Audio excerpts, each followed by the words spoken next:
नमस्कार, आवाज समाचार में आप सभी का स्वागत है। मैं हूं सीमा। खबरों की शुरुआत करते हैं। सबसे पहले नजर डाल लेते हैं हेडलाइंस पर। सिवान से चला विकास का रथ, पीएम मोदी बोले गरीबी हटाई, जंगल राज मिटाया। ओजियम मिशन फिर टला, शुभांशु की उड़ान पर 5वीं बार लगा ब्रेक। ईरान पर हमला तय, नेतन्याहू बोले अमेरिका की मंजूरी की जरूरत नहीं। थरूर की बगावत उजागर, कांग्रेस नेतृत्व से मतभेद कबूले। उद्धव की ललकार, बीजेपी को खत्म करेंगे, एम्बुलेंस में आने की चेतावनी। संजय राउत का बीजेपी और शिंदे पर हमला, शिंदे शाह के जूते चाट रहे, ठाकरे ब्रांड के आगे ये सब हैं बौने। और अब खबरें विस्तार से। प्रधानमंत्री नरेंद्र मोदी आज बिहार के दौरे पर हैं और सिवान से उन्होंने विपक्ष पर तीखा हमला बोलते हुए विकास की नई सौगातें भी दी। मुख्यमंत्री नीतीश कुमार और डिप्टी सीएम सम्राट चौधरी के साथ जीप पर रोड शो करते हुए पीएम मंच तक पहुंचे। इस दौरान उनके स्वागत में फूलों की वर्षा की गई और पूरा माहौल मोदी मोदी के नारों से गूंज उठा। पीएम ने मंच से लालू यादव पर निशाना साधते हुए कहा कि इन्हें सिर्फ अपने परिवार की चिंता है, करोड़ों परिवारों का क्या इसकी फिक्र नहीं। उन्होंने आरोप लगाया कि आरजेडी ने बाबा साहेब अम्बेडकर के विचारों का अपमान किया और माफी मांगने तक से कतराते हैं। मोदी बोले, मैं अम्बेडकर को दिल में रखता हूं, वे लोग सिर्फ दिखावे में पोस्टर लगाते हैं। उन्होंने गरीबी हटाओ के पुराने नारों पर तंज कसते हुए कहा कि एनडीए सरकार ने दिखाया कि गरीबी वाकई हटाई जा सकती है। बीते 10 सालों में 25 करोड़ लोग गरीबी से बाहर निकले हैं और इनमें बिहार की भूमिका अहम रही है। पीएम ने कांग्रेस आरजेडी शासन को जंगल राज बताया और कहा कि युवाओं ने उस दौर को अब तक सिर्फ किस्सों में सुना है। मोदी ने कहा कि बिहार को अभी बहुत आगे जाना है और मैं रुकने वालों में से नहीं हूं। उन्होंने बताया कि बिहार में सड़कों का नेटवर्क, घरों में पानी, स्टार्टअप की रफ्तार, ये सब एनडीए की देन है। विदेश दौरे का जिक्र करते हुए पीएम ने कहा कि दुनिया के नेता भारत की रफ्तार देखकर चकित हैं। भारत तीसरी सबसे बड़ी आर्थिक शक्ति बनने की ओर है और इसमें बिहार की बड़ी भूमिका होगी। उन्होंने कहा कि एनडीए राजेंद्र प्रसाद और ब्रिज किशोर प्रसाद जैसे महापुरुषों के सपनों को साकार कर रहा है। इसी कड़ी में उन्होंने सिवान से 32 परियोजनाओं का उद्घाटन और शिलान्यास किया। पीएम ने पाटलिपुत्र गोरखपुर वंदे भारत ट्रेन को हरी झंडी दिखाई और रेल इंजन निर्यात की शुरुआत भी की। उन्होंने शहरी विकास योजना के तहत 53,600 से अधिक लाभार्थियों को 536 करोड़ रुपए ट्रांसफर किए।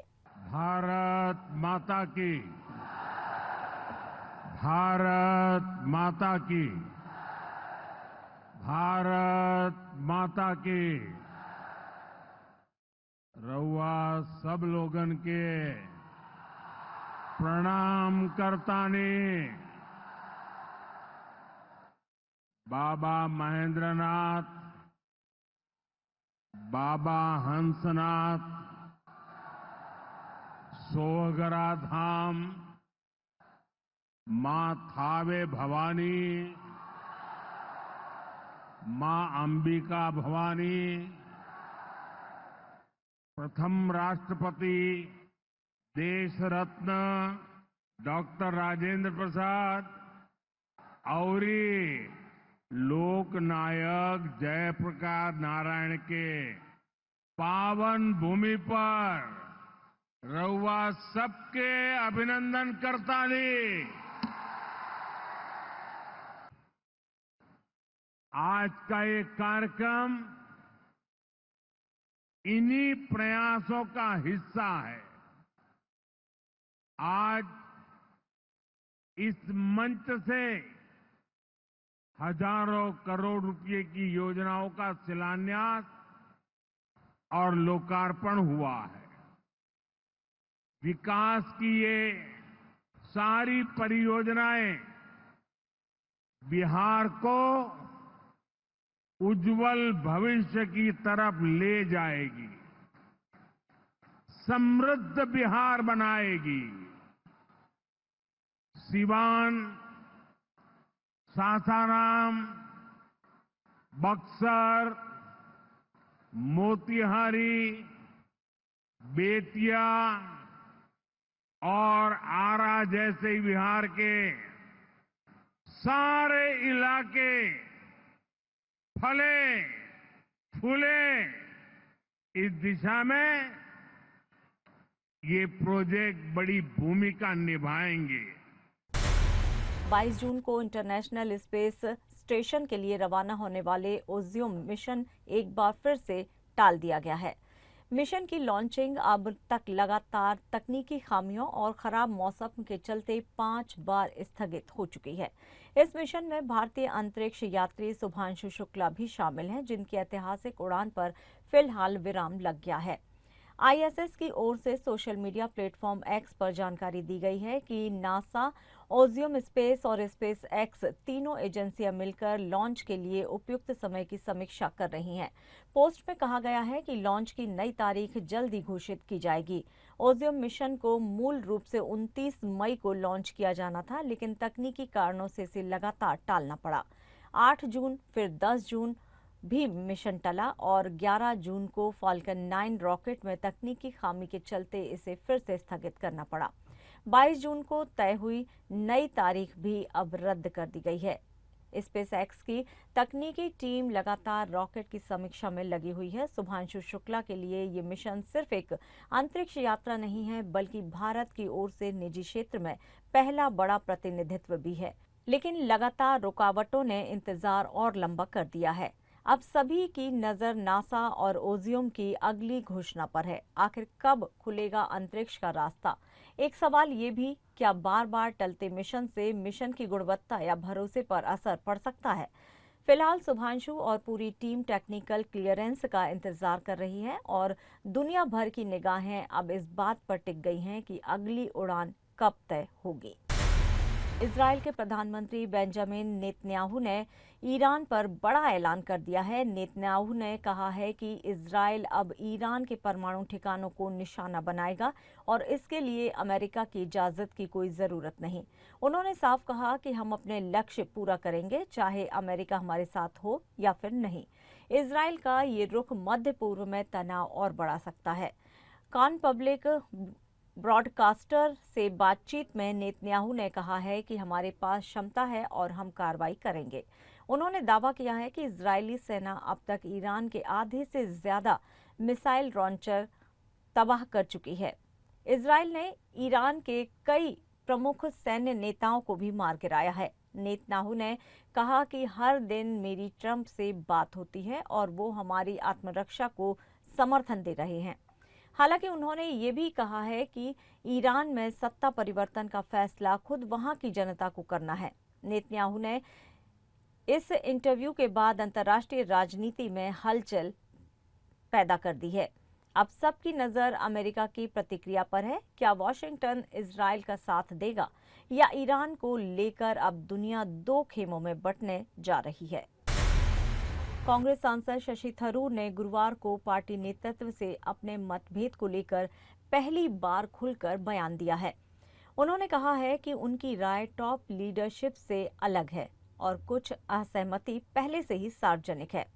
थरूर ने साफ कहा, इन बातों को पार्टी के भीतर ही सुलझाना बेहतर होगा। उन्होंने नीलांबुर उपचुनाव में प्रचार न करने पर भी सफाई दी। मुझे बुलाया ही नहीं गया। थरूर बोले, मैं 16 साल से कांग्रेस के साथ वफादार हूं। मतभेद हैं तो बातचीत से हल होंगे।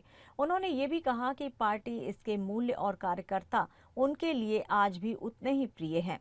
जब उनसे ये पूछा गया कि मतभेद किससे है, हाईकमान या प्रदेश नेतृत्व से, तो उन्होंने बात को टाल दिया। थरूर ने कहा, आज चुनाव का दिन है, ये चर्चा का समय नहीं। उन्होंने माना कि मीडिया में उनके मतभेद छप चुके हैं, अब इसे छिपाना मुश्किल है। नीलांबुर उपचुनाव को लेकर कहा, हमारे कार्यकर्ताओं ने मेहनत की है और मैं उनके प्रयासों का नतीजा देखना चाहता हूं। उन्होंने कांग्रेस उम्मीदवार आरिदन शौकत की जीत की उम्मीद जताई। थरूर के इस बयान से पार्टी के अंदरूनी हालात एक बार फिर से चर्चा में है।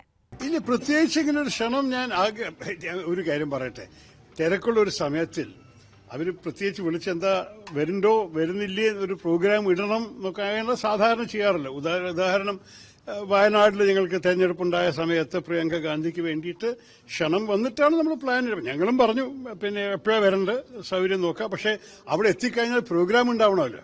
ഓരോരോ സ്ഥലത്ത് ഓരോരോ മണ്ഡലത്തിൽ എവിടെ പ്രസംഗിക്കേണ്ടത്, ഒരു സ്ഥലത്ത് ഒരു ഉദ്ഘാടനം, മറ്റെവിടെ ഒരു പ്രഭാഷണം, മൂന്നാമത്തത് സ്ഥാനാർത്ഥിയോടൊപ്പം വേദിയിൽ കയറൽ, അങ്ങനെയുള്ള ചില പരിപാടികളൊക്കെ പാർട്ടി അവിടെ ലോക്കലി ഓർഗനൈസ് ചെയ്തിട്ട് പറയാറുണ്ട്. അങ്ങനെ ഒരു കാര്യം ഞാൻ പറയട്ടെ, കോൺഗ്രസ് എന്ന് പറഞ്ഞൊരു സ്ഥാപനവും കോൺഗ്രസിന്റെ മൂല്യങ്ങളും കോൺഗ്രസിന്റെ പ്രവർത്തകരും ഒക്കെ എനിക്ക് ഭയങ്കര അടുപ്പമാണ്. ഞാൻ 16 വർഷമായിട്ട് ഇപ്പോൾ നമ്മളുടെ പാർട്ടി പ്രവർത്തകരൊപ്പം നിന്ന് പ്രവർത്തിച്ചിട്ട് അവരുടെ കഴിവ്, അവരുടെ ആത്മാർത്ഥത, അവരുടെ ഐഡിയലിസം എല്ലാം ഞാൻ കണ്ടതാണ്. അപ്പൊ എനിക്ക് കോൺഗ്രസ് പാർട്ടി ഒരു സ്ഥാപനമായിട്ടോ കോൺഗ്രസ് പ്രവർത്തകര് മനുഷ്യന്മാരായിട്ടും സുഹൃത്തുക്കളായിട്ടും സഹോദരന്മാരായിട്ടും അവരൊപ്പമുള്ള സ്നേഹവും സൗഹാർദ്ദത്തെയും കുറിച്ച് നിങ്ങൾ ആർക്കും ഒരു സംശയവും വേണ്ട. അത് എപ്പോഴും ഉണ്ട്, എപ്പോഴും ഉണ്ടാവും. ഇപ്പോഴത്തെ ചില കോൺഗ്രസ് നേതൃത്വത്തിന്റെ ഒപ്പം എനിക്ക് ചില അഭിപ്രായ വ്യത്യാസങ്ങൾ ഉണ്ടായിട്ടുണ്ടെന്ന് നിങ്ങൾക്കറിയാം. ഇതില് പല കാര്യങ്ങൾ പബ്ലിക്ലി ഉണ്ട്, അതുകൊണ്ട് നിങ്ങൾക്കറിയാം അഭിപ്രായ വ്യത്യാസങ്ങൾ കണ്ടിട്ടുണ്ട്. പക്ഷെ അതൊക്കെ ഞാൻ പാർട്ടിയുടെ അകത്ത് അവരൊപ്പം തന്നെ നേരിട്ട് സംസാരിക്കുകയാണ് നല്ലത്. ഇന്ന് എന്റെ അഭിപ്രായത്തിൽ അങ്ങനെ ഒരു ചർച്ചയ്ക്ക് ഉള്ള ദിനമല്ല. ഇന്ന് ഒരു ഇലക്ഷൻ നടക്കുന്നു. ആ ഇലക്ഷനിൽ എന്റെ സുഹൃത്തായ നമ്മുടെ സ്ഥാനാർത്ഥി ജയിക്കട്ടെ. അതിനുവേണ്ടിയുള്ള എല്ലാ പ്രവർത്തനവും എന്റെ പാർട്ടി പ്രവർത്തകർ ചെയ്ത ശേഷം അവരുടെ പ്രവർത്തനത്തിൽ നല്ല റിസൾട്ട് കാണും. शिवसेना स्थापना दिवस पर उद्धव ठाकरे ने बीजेपी को खुली चेतावनी दी है। कहा, अगर ठाकरे ब्रांड को खत्म करने की कोशिश की तो हम बीजेपी को खत्म कर देंगे। उद्धव ने मंच से नाना पाटेकर की फिल्म प्रहार का डायलॉग दोहराया, मैं तैयार हूं, आओ मुझे मार दो, और साथ ही ललकारा, जब मुझे लेने आओ तो अपनी एम्बुलेंस साथ लेकर आना। ठाकरे ने आरोप लगाया कि नगर निगम चुनावों से पहले बीजेपी मन से शिवसेना गठबंधन को तोड़ने में लगी है। उन्होंने राज ठाकरे और फडणवीस की होटल मीटिंग पर भी सवाल उठाए। बोले, मराठी दलों को एकजुट नहीं होने देना चाहती है बीजेपी। उन्होंने कहा कि बीजेपी को अपनी विरासत का कोई अधिकार नहीं है। ठाकरे ने आरएसएस पर प्रतिबंध लगाने और सरदार पटेल की मूर्ति लगाने को बीजेपी का दिखावा बताया। धारावी प्रोजेक्ट को अदानी समूह को सौंपने पर राज्य सरकार पर हमला बोला। शिंदे गुट की रैली को चोरों का जमावड़ा करार दिया। मुंबई निकाय चुनाव में शिवसेना की वापसी का भरोसा जताया। उद्धव ठाकरे ने कहा कि महाराष्ट्र में किसी भी कीमत पर हिंदी थोपने की इजाजत नहीं दी जाएगी। उद्धव ठाकरे का भाषण सिर्फ विरोध नहीं, सीधा मुकाबले का ऐलान था। महाराष्ट्र की राजनीति में अब आर पार की लड़ाई तय मानी जा रही है। एक पिक्चर मी पाहिला, प्रहार नावाचा. कोणाचा? नाना पाटेकर. किती जणांनी पाहिलाय? आहे ना. त्याच्यामध्ये नाना पाटेकर त्या गुंडांसमोर उभा राहतो आणि त्यांना सांगतो, कम ऑन किल मी. तसं आम्ही या गद्दारांच्या समोर उभा आहे आणि सांगतोय त्यांना आम्ही, कम ऑन किल मी. असेल हिम्मत तर या अंगावर. फक्त अंगावर येणार असाल तर एक गोष्ट नक्की करा. अमिताभ बच्चनचा तो पिक्चर होता ना, ॲम्ब्युलन्स घेऊन यायचा, तसा अंगावर माझ्या येणार असेल तर ॲम्ब्युलन्स घेऊन यायची. कारण येताना सरळ याल, जाताना आडवे होऊन जाल. की आपल्याला आता भांडून चालणार नाही. आपल्याला म्हणजे आपल्यात नाही, पण भाजपची जी काही नीती आहे, त्यांनी विधानसभेच्या वेळेला एक ती नारा दिला होता, बटेंगे तो कटेंगे. आपल्याला वाटलं होतं हिंदू मुसलमान तर केलंच. शिवसेना उद्धव दल के नेता और सांसद संजय राउत ने एक बार फिर विरोधियों पर तीखा हमला बोला है। राउत ने सीधे सीधे उप मुख्यमंत्री एकनाथ शिंदे पर निशाना साधते हुए उन्हें अघोरी तांत्रिक की भाषा बोलने वाला नेता बताया। राउत ने कहा कि शिंदे जैसे लोग उस इंसान के लिए अपशब्द बोल रहे हैं जिसने उन्हें खड़ा किया। संजय राउत का कहना है कि शिंदे की हालत मरे हुए से भी बदतर है और अब वे दिल्ली जाकर अमित शाह के जूते चाट रहे हैं। राउत यही नहीं रुके, उन्होंने कहा कि लोकसभा में तुम मर चुके थे, अब विधानसभा में ईवीएम की ऑक्सीजन पर जिंदा हो। उन्होंने चेतावनी दी है कि उद्धव ठाकरे के लिए बोले गए शब्दों का जवाब उसी भाषा में दिया जाएगा। राज ठाकरे और उद्धव ठाकरे के संभावित गठबंधन पर बोलते हुए राउत ने शिंदे से कहा कि बेगानी शादी में ठाणे का अब्दुल्ला क्यों नाचे। संजय राउत ने ये भी दावा किया है कि महाराष्ट्र में मराठी एकता एक नई ताकत बनने जा रही है। उन्होंने कहा कि ठाकरे ब्रांड देश का सर्वोच्च ब्रांड है, जिसे शिंदे और फडणवीस नुकसान नहीं पहुंचा सकते। शरद पवार पर हमला बोलते हुए राउत ने कहा कि मराठी दल एक हो रहे हैं, इसलिए डोम के काले कौवे बेचैन हैं। बीजेपी पर हमला करते हुए उन्होंने कहा कि जूते चाटने हो तो हम भेज देते हैं। उन्होंने उद्धव ठाकरे की भूमिका को मराठी अस्मिता का प्रतीक बताया और ये कहा कि सिर्फ राजनीति नहीं, महाराष्ट्र के भविष्य का सवाल है। राउत का ये बयान दिखाता है कि महाराष्ट्र की राजनीति अब आर पार की लड़ाई की ओर बढ़ रही है। क्या कुछ कह रहे हैं संजय राउत, आइए आपको भी सुनाते हैं। एकनाथ शिंदे क्या आवाज उठा सकते हैं? उनका क्या आवाज है? उनका आवाज क्या है, मुझे बताइए। एकनाथ शिंदे का आवाज क्या है? एकनाथ शिंदे अमित शाह के प्रॉक्सी है। उनका जो आवाज है वो अमित शाह का आवाज है। उनके पार्टी के मुखिया अमित शाह है। जो अमित शाह को चाहिए वो बात करेंगे। कौन मरा है कौन जिंदा है ये आपने तय कर सकते। आप जिस लाचारी का जीना बीजेपी के साथ जी रहे हो, ये तो मरने से भी ज्यादा बदतर है। हम स्वाभिमान से जीने वाले लोग हमेशा जिंदा रहते हैं। महाराष्ट्र के लिए, देश के लिए, मराठी मानुस के लिए, हिंदुत्व के लिए हमारा संघर्ष है और जो संघर्ष करता है वो कभी मरता नहीं। खबरों में यहाँ लेंगे एक छोटा सा ब्रेक। आप बने रहिए आवाज समाचार के साथ।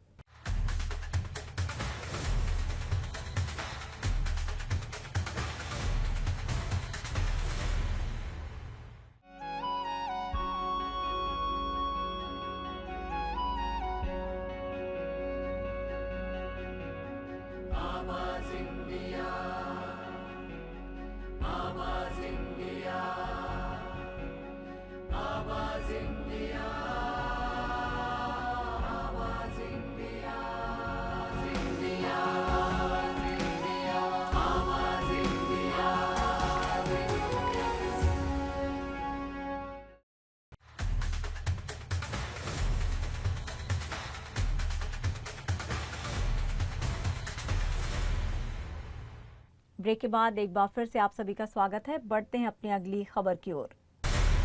दिल्ली से पुणे पहुंची एयर इंडिया की फ्लाइट AI 2470 शुक्रवार को एक पक्षी से टकरा गई।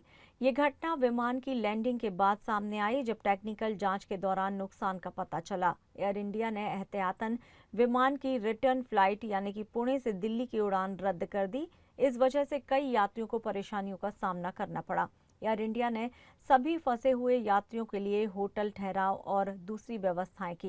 एयरलाइंस ने यात्रियों को रिफंड या फ्री रीशेड्यूलिंग का विकल्प भी दिया। फिलहाल इंजीनियरिंग टीम विमान की गहन जांच में जुटी है। कंपनी ने कहा है कि सुरक्षा से कोई समझौता नहीं किया जाएगा। ये राहत की बात है कि विमान समय पर और सुरक्षित रूप से पुणे में लैंड कर गया था। बता दें कि पक्षी टकराव की ऐसी घटनाएं मानसून सीजन में अक्सर सामने आती हैं। मनसे नेता बाला नांदगांवकर आज अपनी कुलदेवी तुलजा भवानी के दर्शन के लिए पहुंचे। उन्होंने इस दौरान मीडिया से बात करते हुए कहा कि उनकी यात्रा पूरी तरह से निजी है और वो अपने परिवार के साथ दर्शन के लिए आए हैं। उन्होंने ये भी कहा कि उनका जन्मदिन 21 जून को है, लेकिन इस बार वे इसे नहीं मनाएंगे। उन्होंने हिंदी भाषा पर मनसे के रुख को दोहराया। नांदगांवकर ने कहा कि हमें हिंदी से कोई दिक्कत नहीं है, लेकिन ये राष्ट्रीय भाषा नहीं है, केवल एक मौखिक भाषा है। उन्होंने 2 टूक कहा कि किसी भी राज्य पर कोई भाषा जबरन नहीं थोपी जानी चाहिए।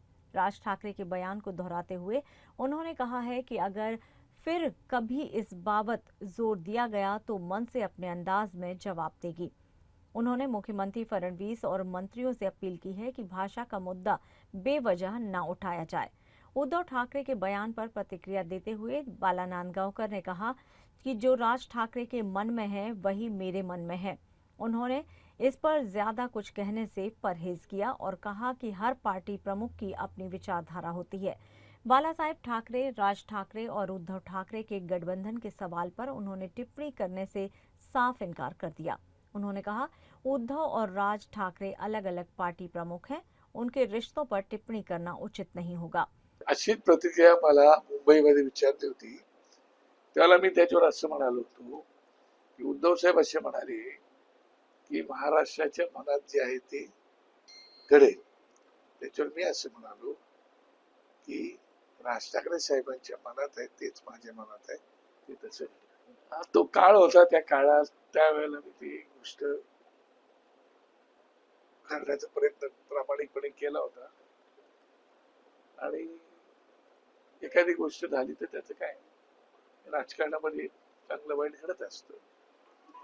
आणि आता पुढे काय होईल मला त्याची कल्पना नाही, त्याच्यामुळे त्याविषयी भाष्य करणं मला काही उचित वाटत. वेळ आली वेळ नेहमीच येत असते ना, वेळ कधी नसते असं नाही, कुठलीच वेळ कधी वाईट नसते. काय आणि महाभारतात एक वाक्य आहे, समय बडा बलवान होता है. त्या वाक्यात बरंच काही अर्थ असतात. केदारनाथ में हुए हालिया हेलीकॉप्टर हादसे ने देश भर में चिंता बढ़ा दी है। महाराष्ट्र भाजपा नेता अर्जुन गुप्ता ने इस पर गंभीर चिंता जताते हुए प्रधानमंत्री नरेंद्र मोदी से उच्च स्तरीय जांच की मांग की है। अर्जुन गुप्ता ने कहा है कि पिछले 5 सप्ताह में देश में 5 हेलीकॉप्टर हादसे हो चुके हैं, जो बेहद चिंताजनक है। उन्होंने पीएम मोदी के अलावा गृह मंत्री अमित शाह, रक्षा मंत्री राजनाथ सिंह और उत्तराखंड के मुख्यमंत्री पुष्कर सिंह धामी को भी रजिस्ट्री पत्र और ईमेल भेजा है।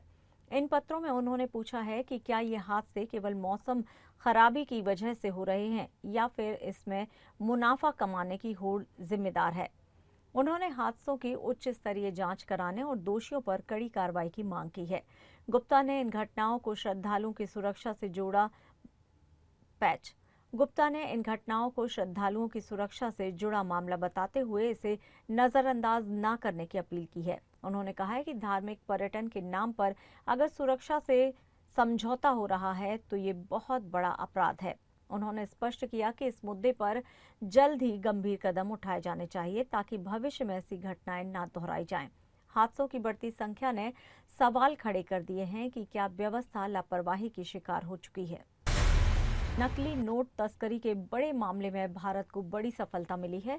सीबीआई ने संयुक्त अरब अमीरात के सहयोग से मोइदे नब्बा उमर बेरी को भारत लाने में कामयाबी हासिल कर ली है। बेरी पर दुबई से नकली भारतीय नोट खरीदकर शारजहां के जरिए भारत में तस्करी का गंभीर आरोप है।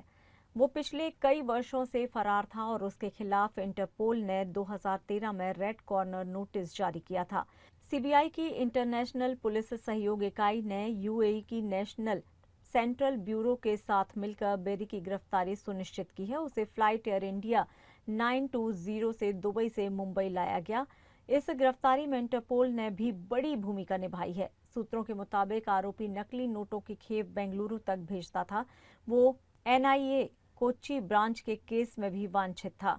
सीबीआई अब उससे पूछताछ कर इस रैकेट के अन्य चेहरों की तलाश में जुट गई है। पिछले कुछ वर्षों में इंटरपोल के सहयोग से 100 से ज्यादा भगोड़े भारत लाए जा चुके हैं। ये गिरफ्तारी नकली करेंसी के नेटवर्क पर बड़ा प्रहार मानी जा रही है। महाराष्ट्र के गढ़चिरौली जिले में घटिया निर्माण का एक और उदाहरण सामने आया है। कोरची तालुका के वैतकाठी डोलीटोला मार्ग पर बनी पुलिया उपयोग में लाने से पहले ही ढह गई। सबसे चौंकाने वाली बात ये रही कि ढहे हुए हिस्से को जेसीबी से रेत डालकर ढकने की कोशिश की गई। स्थानीय सामाजिक कार्यकर्ताओं ने इसे चैन करप्शन करार दिया है और लोक निर्माण विभाग पर गंभीर सवाल उठाए हैं। योगी जी कुड़वे के नेतृत्व में अधीक्षक अभियंता कार्यालय के बाहर बेमियादी आंदोलन शुरू कर दिया गया है। प्रदर्शनकारियों की मांग है कि ठेकेदार पर फौजदारी मामला दर्ज किया जाए और जिम्मेदार इंजीनियरों को तत्काल निलंबित किया जाए। आरोप है कि ठेकेदार ने अपनी मनमर्जी से बिना निरीक्षण कार्य किए, जिससे पुल निर्माण पूरी तरह से फर्जी और घटिया साबित हुआ है। इसे बनाया पुणे की इंद्रायणी नदी पर हालिया पुल हादसे की यादें अभी ताजा हैं। ऐसे में गढ़चिरौली की घटना चिंता बढ़ा रही है। इस पुल के अप्रोच रोड पर भी सिर्फ गिट्टी बिछी है, डामरीकरण नहीं हुआ, जिससे हादसे का खतरा और बढ़ जाता है। स्थानीय लोग और सामाजिक संस्थाएं अब मांग कर रही हैं कि करोड़ों की लागत के बावजूद निर्माण ऐसे क्यों हुआ। कहा जा रहा है कि विभागीय अधिकारी मौके पर नहीं पहुंचे, जिससे ठेकेदार मनमानी से काम करता रहा। 48 घंटे में संपर्क की कोशिश के बावजूद संबंधित इंजीनियरों ने कोई जवाब नहीं दिया।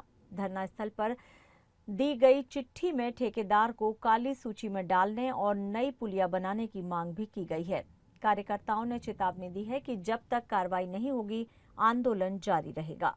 सार्वजनिक बांधकाम विभाग का गडचिरोली जिले का कोरची तालुक्या में नाड़ेकल से कोका से बामनदेव इस रास्ते के लिए पुलिया का काम हुआ। वो पुलिया का काम इतना घटिया है कि वहाँ पे 2 बार पुलिया बनाने के बावजूद भी वो पुलिया गिर गया। हमारी माहिती ऐसी है कि पुलिया के कॉलम में राड़ी नहीं डाले, इसलिए वो पुलिया घटिया होने के कारण वो गिर गया। वैसे ही 28 किलोमीटर का जो रास्ते का काम है, उस रास्ते के काम के लिए जो गिट्टी यूज की है वो गिट्टी भी घटिया है और मेरे ख्याल से वहाँ का 20% भी काम अब तक पूरा नहीं हुआ है। हमारी मांग है कि जल्दी काम पूरा करो और जो पुलिया है पुलिया को पूरा हटाओ, हटाने के बाद नया पुलिया बनाओ और जो अभियंता जवाबदार है उनको निलंबन करो और जो कंत्राटदार है उनको ब्लैकलिस्ट करो। जब तक ये ब्लैकलिस्ट नहीं करेंगे और कार्रवाई नहीं करेंगे तब तक हमारा अनशन चालू रहेगा और ये आने वाले सोमवार से हमारा आंदोलन अधिक तीव्र होगा। ये प्रशासन को हम चेतावनी देते हैं। 20 जून को सोने और चांदी की चमक थोड़ी फीकी पड़ गई है। MCX यानी कि मल्टी कमोडिटी एक्सचेंज में आज दोपहर 4:45 पर दोनों धातुओं के दाम में गिरावट दर्ज की गई। 1 किलो चांदी का भाव जहां 1,06,501 रुपये रहा, वहीं इसने 1,05,53 रुपये पर लो रिकॉर्ड भी छू लिया। सोने की बात की जाए तो दोपहर 4:48 पर इसका भाव 98,680 रुपये प्रति 10 ग्राम रहा, तो दिन का उच्चतम स्तर था। इसमें दिन में 98,039 रुपये का न्यूनतम रिकॉर्ड भी बनाया। सोना व्यापारियों से मिली जानकारी के मुताबिक ईरान और इजराइल संघर्ष के कारण सोने में गिरावट सीमित रही है। मध्य पूर्व के हालात और अमेरिका की भूमिका से सोने की चाल प्रभावित हो सकती है। भविष्य में इसकी कीमत 97,500 से 1 लाख रुपए के स्थिर दायरे में रह सकती है। डिजिटल दौर में अब सोने में निवेश आसान हो गया है। गोल्ड ETF यानी कि एक्सचेंज ट्रेडेड फंड के जरिए ऑनलाइन सोना खरीदा जा सकता है। इसमें 1 यूनिट 1 ग्राम के बराबर होता है और ये पूरी तरह डिजिटल होता है। ब्रोकरेज ऐप से इसकी खरीदारी आसान हो जाती है और आपको फिजिकल गोल्ड रखने की जरूरत भी नहीं पड़ती। कम दाम में निवेश करने का ये एक सुरक्षित और स्मार्ट विकल्प माना जा रहा है। सोने चांदी की कीमतों में उतार चढ़ाव के बीच निवेशकों को अब सतर्क रहने की जरूरत है। और यहाँ पर लेंगे एक और छोटा सा ब्रेक, आप बने रहिए हमारे साथ।